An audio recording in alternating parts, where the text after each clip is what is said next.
Morning. Morning. How are we doing? Good. You had said this is improvement week, so what are some of the areas you're targeting? Tackling, blocking, ball reception, ball placement, handoffs, everything. Fundamentals.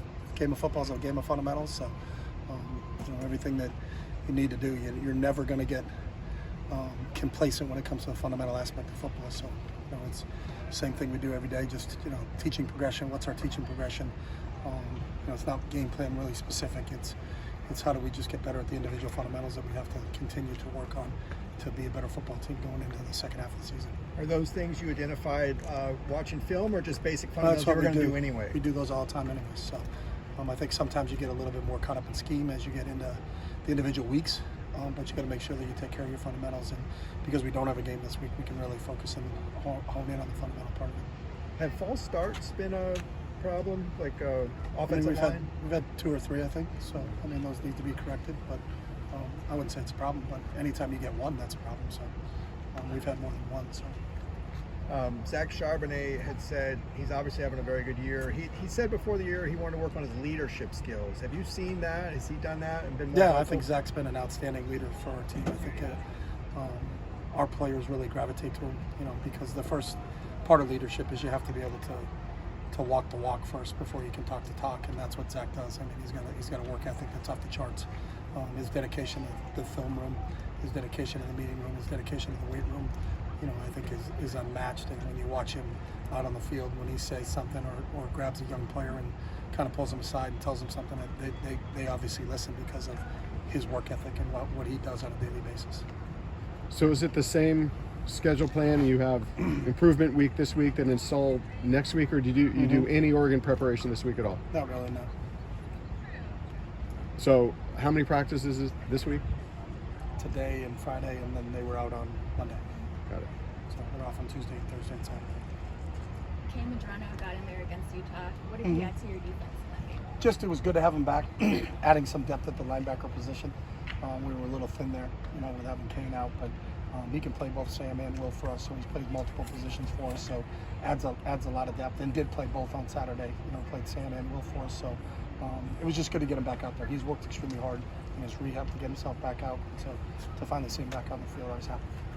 You've talked about how maybe some of the stuff selecting younger when it comes into Oregon, but more broadly, where have you seen kind of the biggest growth over the time that he's been here? Where have you seen? I've seen growth in everything. That's the great thing about Dorian. He's a lifelong learner. He wants to get better on a daily basis. Whether it's his throwing mechanics, whether it's his understanding of a scheme, whether it's fundamentals of handing the football off, fundamentals of carrying a fake out. So he's always trying to constantly improve, and that's a fun part of coaching. Mo Osling's tackling seems to have been really essential in the back line. What have you seen out of him through 6 Yeah, games? Mo had a really good game against Utah, especially losing Blay early. Mo and Blay are our 2 leaders back there, and I thought he did a great job of tackling from the free safety position. Obviously sometimes that's the last line of defense for you, but I think he's had an outstanding year so far and continues to improve. I think the cool thing with Mo is he's gotten better in each week. There's been improvement from game 1 to game 6. So we hope that continues as we move forward here into the second half of the season. John Vaughn's available? John Vaughn's available.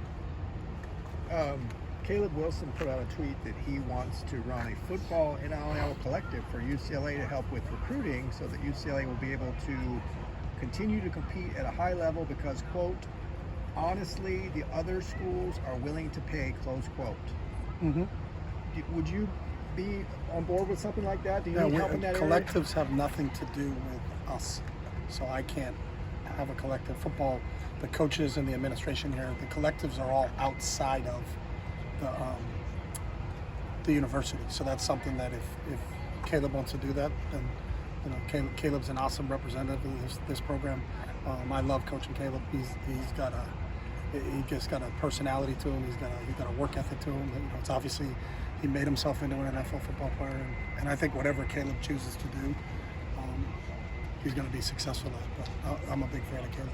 But I guess the bigger question is, do you feel NIL-wise the football program is positioned in a place that needs to be? Is there more work to be done there? Again, I don't control NIL, so my positioning of NIL has nothing to do with our football program. So if there are some programs that have more active boosters, then there are some programs that have more active boosters, but that's nothing that the universities are involved in. So Have you noticed it as an issue in recruiting when you're talking to high school players? That people have weaponized NIL. Yeah.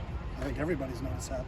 But according to the NCAA rules, you cannot have pay for play. So I'm just curious to see how that actually works. Can you speak on the character of Carl Jones since arriving on campus? Yeah, I mean, Carl's one of our true leaders in our whole football team. You know, and I think when Carl talks, people listen. He's an asset to this university, just how he carries himself and what he does on a daily basis. Great young man to be around. And I think anybody here would tell you they're a big Carl Jones fan. We're just so excited that he's part of what we've got going here.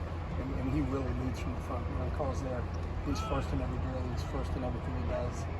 He's a great representative of the community also. He does a lot of work in the community aspect of things. He's a great leader in the weight room. He's a great leader in the classrooms. One of the reasons we're as successful as we are right now is because of Carl. What's the status of Xavier Staples? Is he with the program still? Nope, he's not here right now. He's not with us this semester. He's in school. He's in school. Okay. You'd said no Oregon prep, but you got the scout team out here today. Is that what's the discrepancy there? That's a good discrepancy. I'm not sure about that. I'll ask him that. So some of our guys like to jump the gun. So You mentioned last week that I think you have like 20 graduate students in your program. Mhm. So do you think that like a player's level of education affects how they approach the game? it's a good question. I've never thought of it that way. No, because I've had some freshmen that have been unbelievable when it comes to approaching football. So I don't think there's a singular one thing that makes you have that acumen to be football. There are some kids that have it. There are other kids that I think are off the charts smart in school and in the academic part of things, but sometimes the football doesn't come as easy to me. But the one thing it tells me is that these kids have made a commitment. They made a commitment to get their undergraduate degree, and now they want to continue to further their career. So I think their mindset is what I'm really impressed with, but I don't think there's a correlation between that you're in grad school and how that helps you in the meeting room from a football standpoint. But it does from a work ethic standpoint. Not like, you know, studying the playbook or like learning plays, anything like that.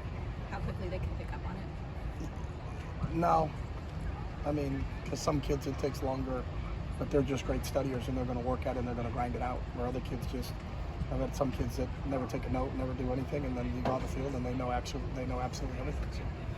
I know you have transfers like Jay coming in, but what is having guys like Zach and Oregon for, you know, continuity? What has that done for Well, Zach's a transfer.